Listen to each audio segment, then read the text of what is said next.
Today I'm sharing 3 essential tips for creating amazing music with Suno.ai. First, record your own original audio into Suno. Click Create, then Audio, and hit Record. Suno rejects copyrighted material, so use your own content like my original song, I'm in Love with You. Second, use a click track for better syncopation.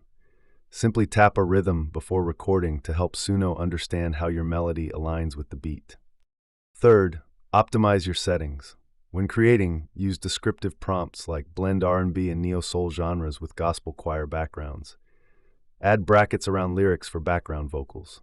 Most importantly, set weirdness to 0% while keeping style and audio influence at 100% for professional results. Suno also lets you create personas to capture specific sounds you love. I used my neo-soul persona to enhance my song with incredible vocal runs and scats that I couldn't produce myself. With these techniques, Suno transformed my simple recording into a professional track ready for Spotify. Try these tips to revolutionize your music creation process with AI.